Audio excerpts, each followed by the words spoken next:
Bonjour à tous, nous nous retrouvons comme chaque semaine pour un nouvel épisode de l'ABC de la foi et aujourd'hui, on va élever nos cœurs pour parler de l'Ascension.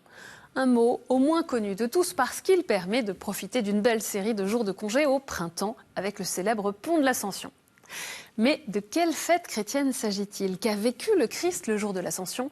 Et en quoi est-ce que ça concerne la vie de tous les chrétiens? On commence par vous écouter réagir spontanément au mot Ascension et puis on se retrouve juste après. Alors, le mot ascension, pour moi, ça signifie déjà le jour férié, synonyme de vacances, mais je sais que au niveau religieux, ça serait plus pour moi s'élever, aller plus haut. Voilà ce que ça signifie pour moi, l'ascension.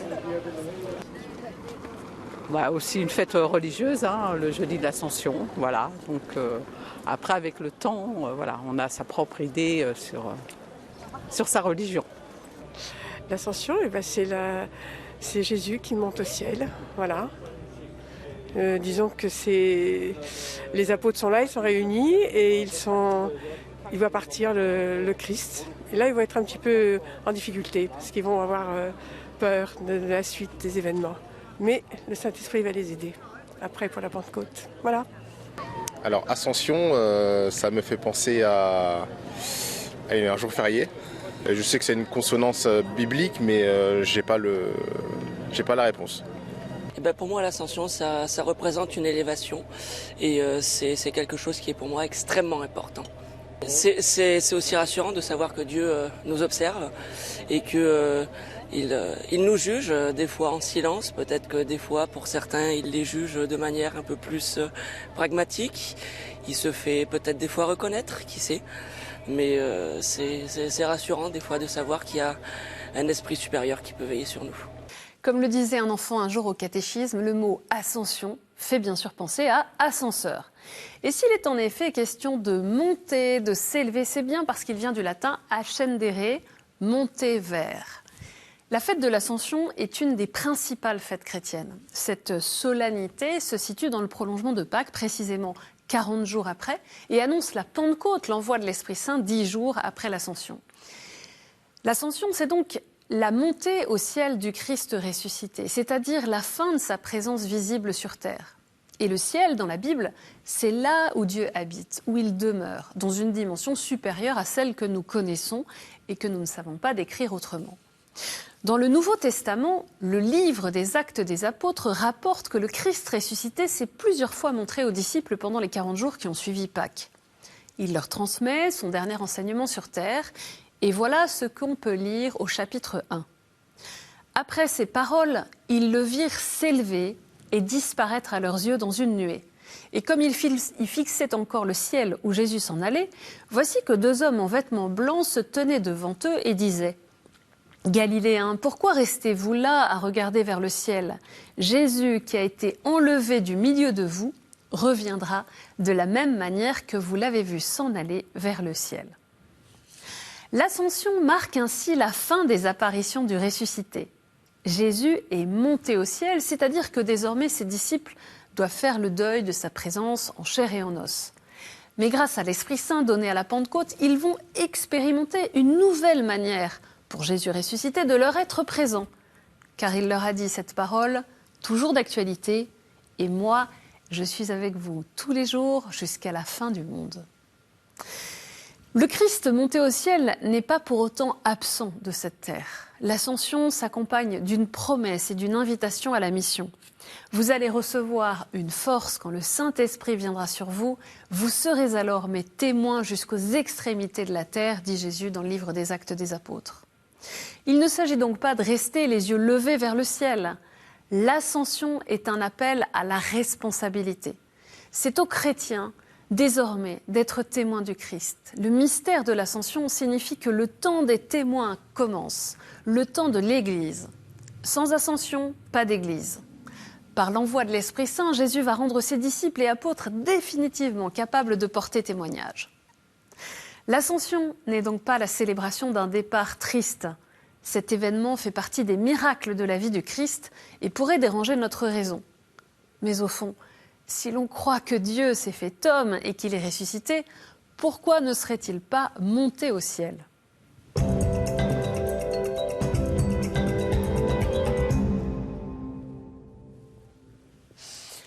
L'ascension du Christ fait partie des réalités essentielles de la foi chrétienne professée dans le Credo.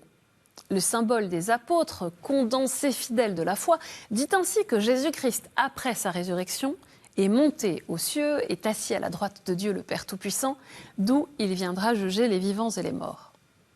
Pour parler de la montée au ciel du Christ, il faut se souvenir qu'il est d'abord descendu du ciel pour se faire homme, pour s'incarner. Je vous renvoie à l'épisode de l'ABC de la foi sur le thème de l'incarnation, justement. Avant de vivre sur terre, Jésus était auprès de Dieu comme fils, comme verbe, comme sagesse. Son exaltation céleste, son ascension, n'est donc pas le triomphe d'un homme élevé au rang divin, mais le retour au monde céleste d'où il était venu. On l'entend, cette descente et cette montée dans l'hymne aux Philippiens. Le Christ Jésus, ayant la condition de Dieu, ne retint pas jalousement le rang qu'il égalait à Dieu, mais il s'est anéanti, prenant la condition de serviteur, devenant semblable aux hommes. Reconnu homme à son aspect, il s'est abaissé, devenant obéissant jusqu'à la mort et la mort de la croix. C'est pourquoi Dieu l'a exalté.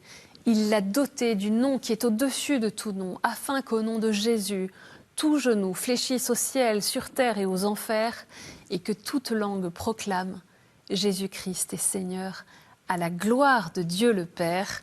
C'est ce que proclame saint Paul dans la lettre aux Philippiens. L'ascension du Christ au ciel manifeste aussi la seigneurie du Christ, sa suprématie sur tout l'univers. Il est élevé dans la gloire pour siéger à la droite de Dieu au-dessus des anges. L'ascension du Christ au ciel, explique le catéchisme de l'Église catholique, signifie sa participation dans son humanité à la puissance et à l'autorité de Dieu lui-même. Jésus-Christ est Seigneur, il possède tout pouvoir dans les cieux et sur la terre. C'est le numéro 668 du catéchisme. En attendant le retour du Christ, son séjour au ciel inaugure un nouveau mode de vie auprès de Dieu.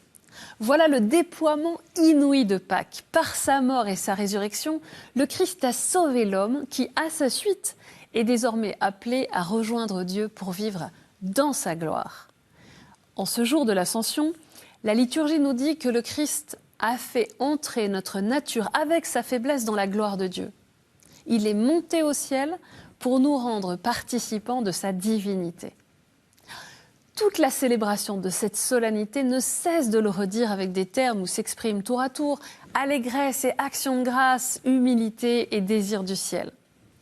L'entrée du Christ, vrai homme et vrai Dieu dans la gloire de Dieu, préfigure notre vie dans l'éternité. Et ça fait écho à sa parole dans l'évangile de Jean au chapitre 14. « Quand je serai parti vous préparer une place, je reviendrai et je vous emmènerai auprès de moi afin que là où je suis, vous soyez vous aussi. » Est-ce que vous vous souvenez de la parole de l'ange au moment de l'ascension ?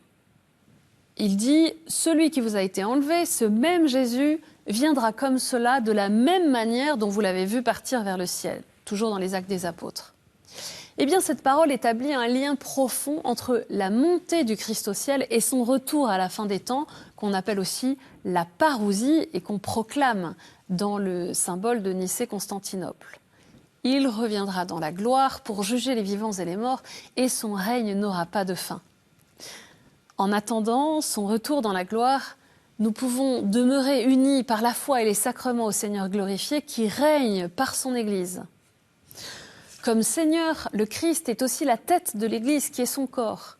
Élevé au ciel et glorifié, ayant ainsi accompli pleinement sa mission, il demeure sur la terre dans son Église. La rédemption est la source de l'autorité que le Christ, en vertu de l'Esprit Saint, exerce sur l'Église. Le règne du Christ est déjà mystérieusement présent dans l'Église, germe et commencement de ce royaume sur la terre. De là jaillit ce qu'on pourrait appeler toute une spiritualité de l'ascension qui est à base d'espérance, car elle nous fait vivre dès maintenant dans la réalité du monde nouveau où règne le Christ. Il est présent auprès des hommes de tout temps et de tout lieu. Il est présent dans sa parole, présent là où 2 ou 3 sont réunis en son nom, présent dans ses ministres ordonnés sur terre, présent et agissant dans les sacrements, réellement présent dans l'Eucharistie, présent dans l'affamé, nourri, ou dans le malade, visité, présent dans la liturgie communautaire comme dans la prière faite dans le secret de nos chambres. Je termine avec quelques mots d'une homélie de saint Augustin pour l'Ascension. Aujourd'hui, notre Seigneur Jésus-Christ monte au ciel, que notre cœur y monte avec lui. Écoutons ce que nous dit l'apôtre, vous êtes ressuscités avec le Christ, recherchez donc les réalités d'en haut, c'est là qu'est le Christ assis à la droite de Dieu. Le but de votre vie est en haut et non pas sur la terre, de même que lui est monté, mais sans s'éloigner de nous, de même sommes-nous déjà là-haut avec lui. Et pourtant, ce qu'il nous a promis ne s'est pas encore réalisé dans notre corps.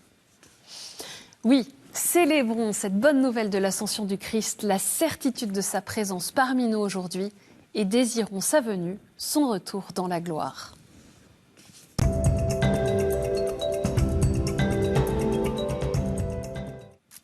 En pensant à l'Ascension, nous pouvons d'abord cette semaine être attentifs à la présence du Christ aujourd'hui auprès de chacun de nous, comme il nous l'a promis. On vit trop souvent comme s'il n'était plus là, alors qu'il est là, dans le plus souffrant, quand nous sommes rassemblés en son nom, dans sa parole, dans son Eucharistie. Si la distance jusqu'au ciel nous fait peur, et si nous nous sentons indignes de Dieu, pensons à ce que disait sainte Thérèse de l'Enfant Jésus. L'ascenseur qui doit m'élever jusqu'au ciel, ce sont vos bras, ô Jésus. Pour cela, je n'ai pas besoin de grandir, au contraire. Il faut que je reste petite, que je le devienne de plus en plus. Et jetons-nous avec confiance dans les bras du Christ. Et puis, l'Ascension nous rappelle que nous attendons le retour du Christ dans la gloire, même si nul ne sait ni le jour ni l'heure. C'est l'occasion de nous demander, est-ce que ma vie, mes activités sont orientées vers l'essentiel ? Si le Christ revenait demain matin, qu'est-ce que je continuerai à faire et qu'est-ce que je changerai ?